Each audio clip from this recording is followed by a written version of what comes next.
Sing gedhe, sing leladi.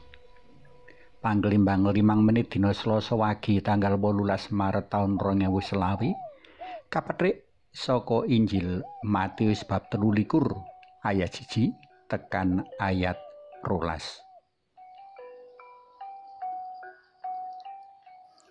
Lagi dadi pocapan becik jroning warta jagat maya sengkut gawene Bapak Dedi Mulyadi. Lebar kalantik minangka Gubernur Jawa Barat, KDM mengkono sebutan akrabe priagung kang seneng udengan putih iki langsung beradat anggone leladi masyarakat. Laras karo kahanan bebendu banjir gedhe kang nerjang laladan Jakarta lan Jawa Barat mligine kutha Bogor lan Bekasi, panjenengane langsung ambyur ing satengahing masyarakat nyetitikake papan-papan kang dadi punjer lan underaning banjir. Kali-kali sing bumpet kesumpet sampah diresiki, dene kali-kali kang tansaya ciut dening bangunan liar dinormalisasi. Akeh kang mrengkel protes nyelatu minangka gubernur arogan. Akeh uga kang crigis kebak komentar jarene kabeh tumindake amung pencitraan. Nanging demi ngupayakake kesejahteraane rakyat kang diabdi, panjenengane terus maju. Beda karo pribadine Bapak Dedi Mulyadi ing Cecala, Santo Matius ing waosan dina iki atur pelapuran bab Gusti Yesus kang nyelatu wong-wong Parisi lan para ahli Taurat. Wong-wong iki dening Gusti Yesus tinuding uripe ora lurus, ora leres lan ora laras. Apa kang diomongake lan dikujahake ora tumus ing tumindak nyata. Kanthi panyelaton iki, satemene Gusti Yesus ora amung nggutuk wong-wong Parisi lan para ahli Taurat wae, ananging uga nyelatu kabeh pemimpin agama lan politik kang asring ora mraktekake piwulange dhewe, kalebu lirwa menuhi janji-janji lan sumpah politike, sarta amung nindakake perkara kang ngawahake puji pangalembono wae.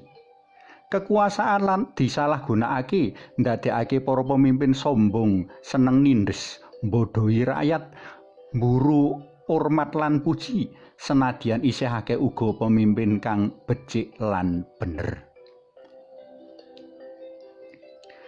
Kekuasaan dudu srana kanggo nguwasani, ananging srana kanggo nuwuh ngrembakake daya-daya kang kadarbening pepadha kanggo ginayuhe karaharjaning masyarakat.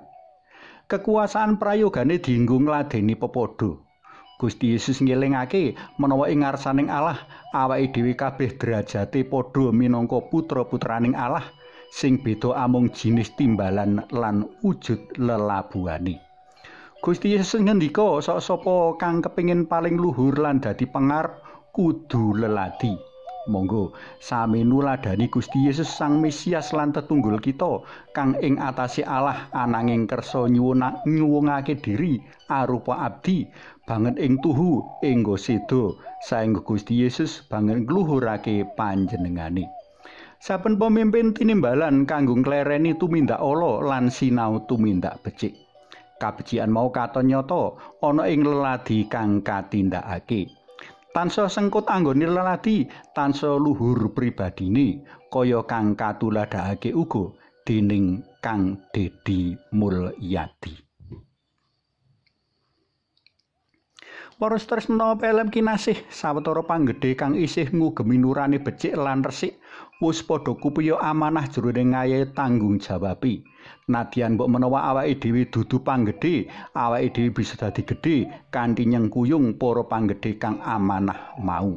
Sebab wong-wong mau uga nyempulurake kabecikan dalem Gusti. Suwawi sami munjuk kunjung asma dalam Yang Rama Yang Putra Tuwin Yang Roh Suci. Amin. Kawula menjus nuwun Gusti dene ing satengahing para pemimpin ingkang brengsek lan risak, panjenengan ngutus pemimpin sae kados Bapak Dedi Mulyadi, Bapak Ahok lan sanes-sanesipun. Mugi kawula boten damel cuwa penggalih paduka kanthi ngombyongi pemimpin ingkang sanget duraka. Mugi linurna Yang Rama Yang Putra Tuwin Yang Roh Suci kados mlebu buka samenika sarta salami-laminipun. Amin. Kunjung asma dalam Yang Rama, Sang Yang Putra, Tuwin Yang Roh Suci. Amin.